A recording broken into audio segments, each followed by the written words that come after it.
protéger leurs sabots et améliorer leur vitesse, tous les chevaux participant aux courses sont ferrés toutes les 3 semaines. Ils passent obligatoirement entre les mains des équipes des 11 maréchaux ferrants du Mauritius Turf Club. Il faut qu'un cheval soit bien à niveau, il faut que tous les 4 pieds soient bien balancés, pas un plus long que l'autre, sinon il peut se taper en course, il peut avoir mal.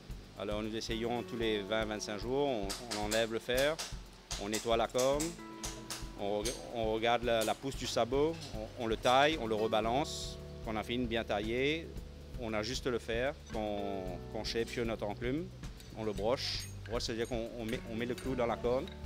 En principe, un fer, on met 7 à 8 clous par sabot. Ça fait une quarantaine de clous par cheval.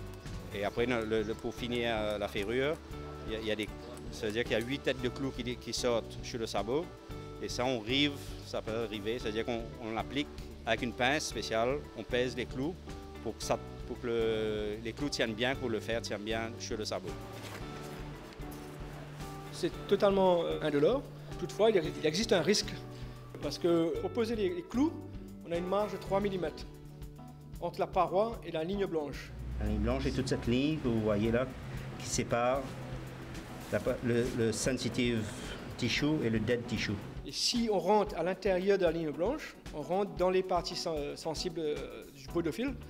Et là, ça va être très sensible, le cheval va boiter. Donc on a une marge de manœuvre qui est très restreinte. Depuis toujours, les maréchaux ferrants devaient forger eux-mêmes leur propre fer. Mais avec les progrès technologiques, leur façon de travailler a changé. Maintenant, tous les fers sortent d'usine, ils ont des tailles spécifiques. C'est à nous d'ajuster sur le pied du cheval. Chaque sabot est différent et chaque fer est différent et c'est sur mesure. Il faut vraiment s'appliquer pour que... Il ne faut pas que ça dépasse le fer, on va le tirer. Il ne faut pas que ce soit trop à l'intérieur, on va faire le cheval boiter. Alors c'est la précision. Ouais.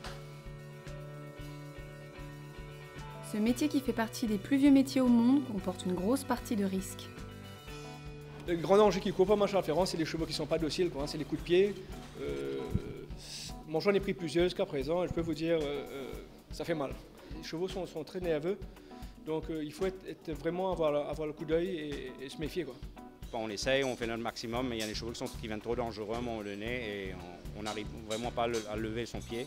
Mais nous prenons des risques, on fait le maximum pour que tous les chevaux soient bien ferrés et à niveau pour la journée de course. C'est très compliqué, ça prend beaucoup de temps, il faut être calme.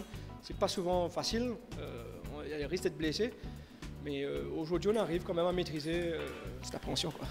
Tout d'abord, il faut aimer le cheval. Si vous n'aimez pas les chevaux, si vous n'êtes pas prêt à travailler dur, n'essayez pas de commencer le métier.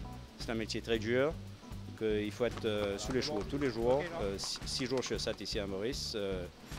Ça demande beaucoup de sacrifices, mais ça fait partie de... Tous les maréchaux sont comme ça fait partie du métier. Mais nous aimons notre métier, nous le faisons avec passion et pour faire plaisir. Enfin, j'espère que les entraîneurs sont contents du boulot que nous accomplissons et que nous serons toujours là présents pour faire de notre mieux.